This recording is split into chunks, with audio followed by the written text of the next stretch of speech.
Good evening, Emily Pandalekis. Hello, thank you for having me on, Ingram. Thank you so much for talking to BaylorIC TV. It's always a pleasure to be back. So, I guess it's been a while since we last spoke, and for those people who don't know who you are, can you just reintroduce yourself to the new audience, and obviously those that know you will know you, so go ahead. My name is Emily Pandalekis, and I am a boxing publicist primarily. I work with Iron Boy Promotions here in Phoenix, and I freelance doing work for other promoters and managers. So what does that entail, Emily? For those who are in layman terms, what does that mean? Well, it depends on the client, what types of things I do, but it ranges from managing social media sites to sending press releases and pitching stories to journalists, setting up interviews and meet and greets, and just opportunities for athletes to sort of get their name out, coaching athletes on, speaking and interview tactics and those types of things. And generally just, reputation management and helping athletes, sort of make the jump from just doing their sport or their, to being a public figure. We're going to be having a very interesting conversation tonight because, obviously, there are some fighters out there that could do with a public relations officer, AB, anyway. And, there are some fighters that certainly need that because they're not doing their reputation any favours when they're out in the public light and people are seeing what they're doing and it's not doing their reputation any favours. But it seems, on the flip side of that people that have sort of bad boy images and bad boy reputations seem to get a lot more attention and limelight than a person that keeps himself quiet. Yeah, this is true. Your thoughts? It's true. I mean, I don't, particularly want to work with someone like that does those sorts of things to get attention. I like to work with people that, garner attention because of their skill, because of their, conduct outside the ring that's positive. Those are the types of people I like to work with. So, there's different levels. There's the guys that don't get publicity and you got to go out and get it for them. And then there's the guys that get publicity just by virtue of, the level they're at in the sport. And then just sort of helping them manage their schedules and again, manage their image. Okay, let's break this down I think we'll break this into 2 or 3 sections. Let's talk about the fighter that has no reputation and, he's turned pro, he hasn't won an Olympic gold medal, and he's just turned pro. How do you go about promoting them, for example? With a guy like that, I would probably start off with getting some, easier interviews. There's guys, there's reporters that conduct sort of, who are you? Where did you come from? What's your story? Basic interviews. So I would probably put together like a bio about the fighter, kind of highlighting how they got to where they are, why they're fighting, any other interesting tidbits, and pitch them to these reporters that, maybe the reporters are also just starting out. So it's just a way for that fighter to get some experience speaking, on behalf of himself and interviewing. Cause they're very nervous at first, so I try to get them some experience interviewing with, newer reporters and eventually, advance them into other opportunities. I'd also try to bring them in. If I have a meet and greet with Beltran or Salido or something, I may try to bring that fighter so that they can also meet the same fans. They wouldn't be the draw, but they'd have an opportunity to make fans and talk to people. And so, we've been doing a lot of that here in Phoenix with Iron Boy Promotions. Our partner, Food City, we've been doing meet and greets at all the food cities, and it's not very glamorous, standing in a grocery store in your boxing outfit, but these fighters are making new fans and getting their name out, and, it's been a good experience for them. Okay, so you worked with the grassroots fighter, what about the up-and-coming fighter, the fighter that's probably got Olympic gold medalist or world championship or has got a lot of talk about him? How do you then handle that sort of fighter? That's sort of the easiest, I think, of all, because that's how it was with Benavidez, the very first fighter that I worked with. He was already getting attention, so they kind of come to us for interviews, and if they're not, I can go to somebody and say, hey, I'd love for you to interview Benavidez, and they would say, absolutely, I'd love to. So it's a lot easier to get media attention. Our goals at that point is to kind of grow the fan base wherever they're fighting so that, they can sell tickets so that they can be more of a draw. And it just depends on their goals, and definitely getting them out in the community and just doing more of those types of things so that there's more of a story to tell. Because by that time they've told the who I am story 3 million times. So we have to, kind of give them something to talk about. Right. And now, what about the fighter that is a good fighter but can't talk? There's a lot of them, and I generally will talk to the reporter ahead of time and maybe, help with the interview a little bit, maybe, do more print type interviews. If they're not radio, personalities, we might do more print interviews. I've got a couple guys that are pretty new and they can't speak very well yet, and so, I just coach them every time, and, I'll sit down with them and ask them 100 questions and say, okay, now let's talk about changing the inflection in your voice a little bit so you sound like you're excited to be here and that kind of thing. Because, hi, my name is Emily and I'm here because, and you're like, no, you are here. You belong here. I think that's a big part of it is their confidence. They don't necessarily feel like they belong in an interview or, and they do. They're doing this thing. They're chasing their dreams, and they do belong in front of a camera on the radio or, in an interview. So it's just helping them get that confidence to speak up. You'll still have guys that just aren't, that maybe are not very exciting to listen to in terms of their voice and inflection, but they've got a lot of good things to say. And those guys are good too. I mean, let them be who they are. Pardon me for what I'm going to say now, but I have to say, what about fighters that talk too damn much? How do you handle them? I had a situation with a fighter that would say kind of the wrong things at the wrong time, and there's not a lot you can do other than coach them. I mean, you tell them like, look, the position that you put yourself in, the position you put me in, you can't be doing that. But there isn't a lot you can do. I have a client I work with that is very wordy when he gives when he talks to anyone about his goals, and I have to tell him like, look, you need to, when somebody asks you a question, you give 3 sentences and that's it. And that helps him kind of focus his answer down to the 3 main points versus just rambling on and on about this and that, because he'll just get completely off track. Right. And how do you handle fighters that like to swear? There's a few of them around that do interviews and they'll be saying something and all of a sudden the F word will come out. There's a couple that come to mind, a couple American fighters that do it. How do you handle that? I'm going to go ahead and put someone on blast for this, and it's going to be Ray Beltran, because at first, when I first started, I was so not wanting that. I'm like, don't swear. But then you realize for some of these guys, it's who they are, and it's part of the way they talk just to everyone. And you don't want to water down their personalities if they've got a big personality. So, it's not my favorite thing in the world. I mean, I occasionally swear outside of interviews, but I'm not going to in an interview, right? And that's kind of what I tell them. But, there's only so much you can do to stop them. They're going to do what they're going to do. I coach them not to, but some of them, like I said, you don't want to water them down either. Because like Ray's a big personality, and when he speaks, that's just part of who he is. Absolutely. I've spoken to Ray on a number of occasions, and thank you so much for, making that happen for me today to talk to Ray Beltran. He's one of the fighters that I have a lot of time for. He's very honest, at times brutally honest about the sport and how he's been in the sport. So thank you very much for that. So now let's talk about the fighter that has a bit of an attitude problem.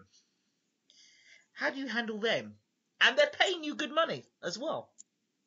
Oh, okay. Are they not happy with life or with me? I mean, it just depends. If I can't, if somebody's, they're gonna say they've come from a real bad upbringing, and they feel they've got to where they are now. They are the dog's bollocks, basically. In English, in England they'd say that the dog bollocks. They think they're the best thing since sliced bread.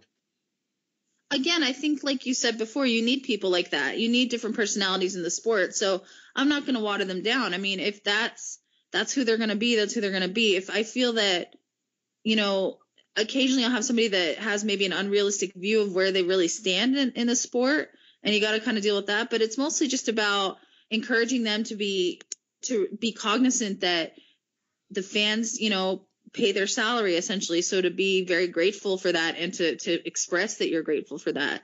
And so that's kind of, just reminding them to thank the interviewer, thank, their team, thank their fans and families, and just, essentially reminding them to have, a little bit of modesty, but again, you don't want to water down these big personalities because they're part of what makes boxing, what it is really.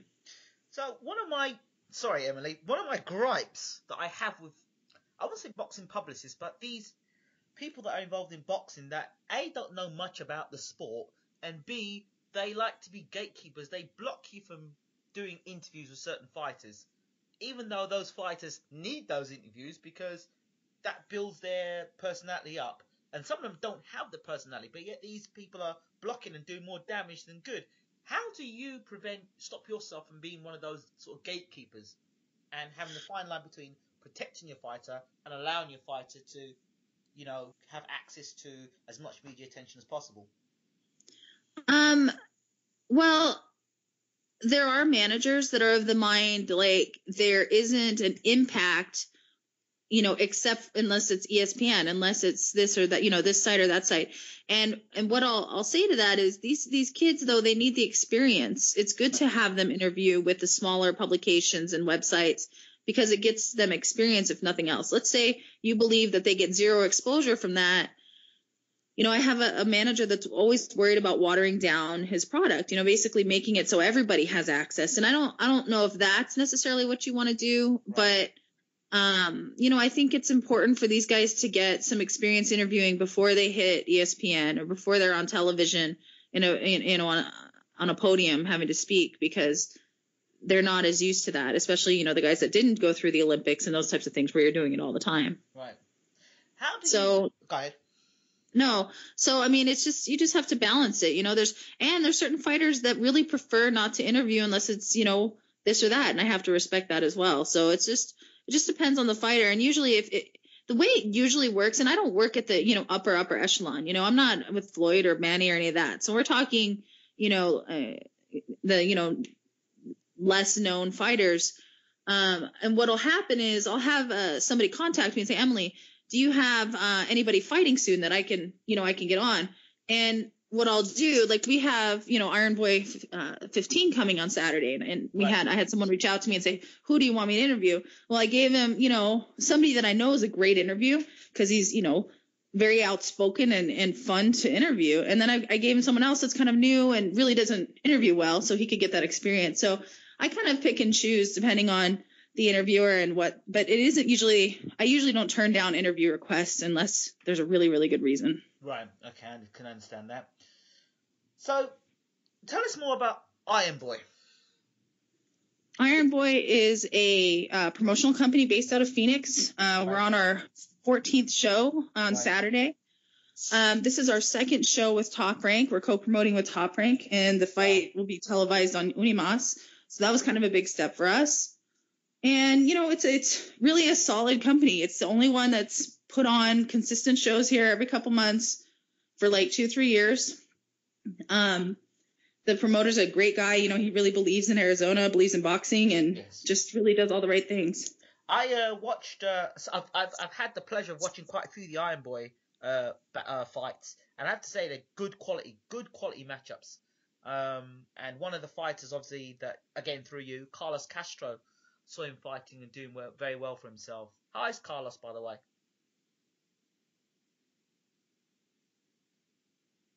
Hello? Sorry about that. My Wi-Fi went up and down. He's doing well. He's fighting Saturday, actually, on our Iron Boy 15 card. He's actually training with Jose Benavidez Sr. out of Power MMA in Phoenix here in Gilbert. Yes. The last time I spoke to him, he was saying that, he was really excited about being a part of the Iron Boy. How do British fans get to see Iron Boy? Because I remember watching Iron Boy through a stream, and straight after the boxing was on in the UK, there was boxing on. So I finished watching some boxing at maybe 3 o'clock in the morning, 4 o'clock in the morning, and Iron Boy was still going on in the UK. So, we're like 5 hours ahead, between 5 and 8 hours ahead of US time. So as you can imagine, UK love their boxing, and any opportunities we can get to watch boxing, we'd grab it up, and obviously you'd get more supporters from that.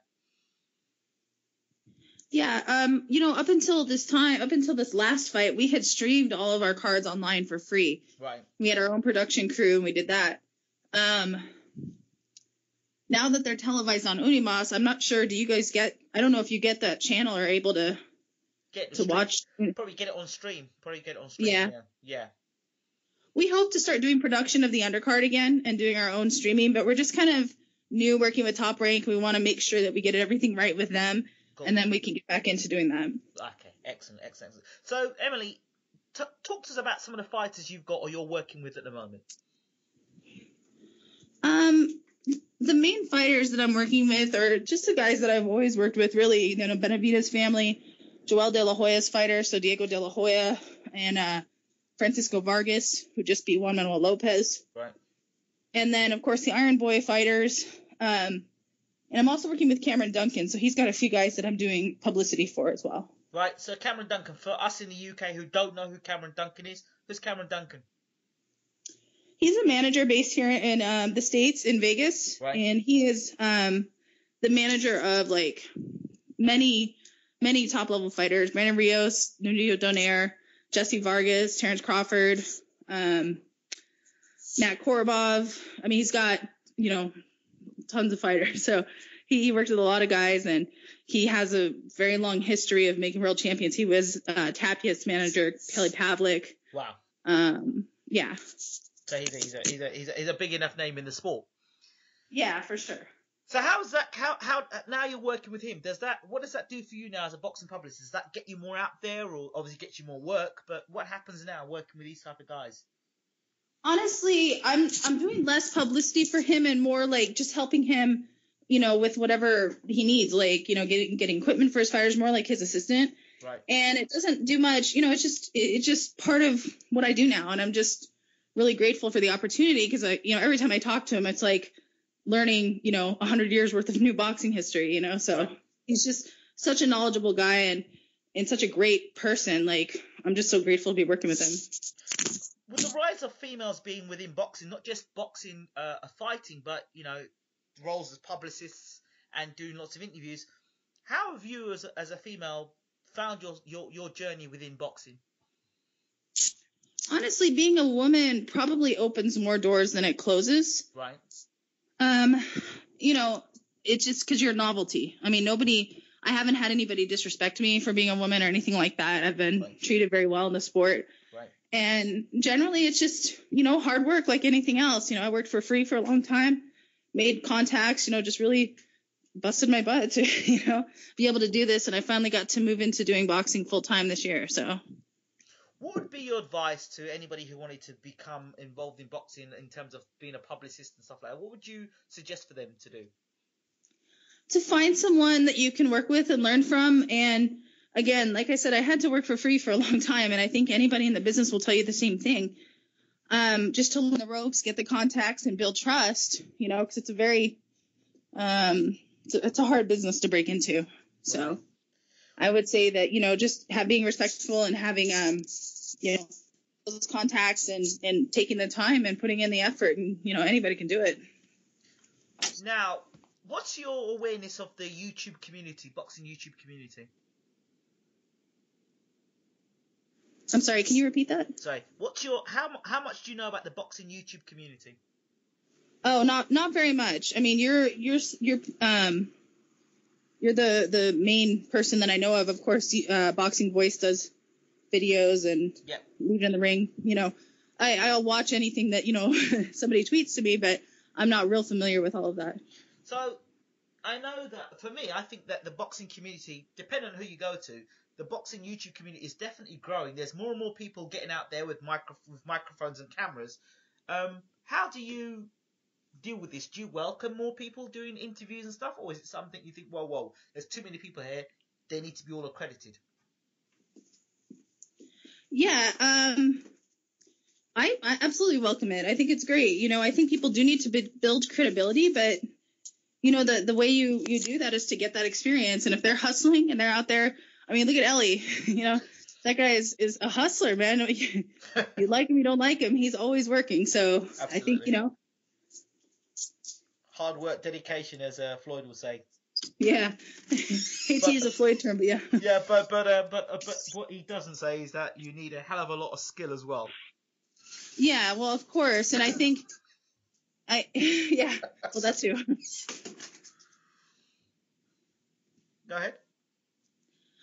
No, I mean, I think it's, I think anybody can do it. I mean, there's obviously people who are better than others and people that are able to make those connections. Because, you're going to put a camera on somebody's face. You got to be able to say, this is who I am, this is what I do, and, be convincing and friendly and all those things. So. Right. So, Emily, if there were fighters out there that may be interested in your services, how would they contact you? They would contact me. They can contact me on social media. Yes. At Emily Boxing on Twitter and Instagram and Facebook. Right. Or, via email, emilyk610@gmail.com. Okay. Emily Pandalekis, thank you so much once again for talking to BaylorIC TV. Oh, thank you so much for having me. I sure appreciate it. Yep, it's a pleasure, and we should do this more often. Absolutely. Thank you so much. You take care, and all the best.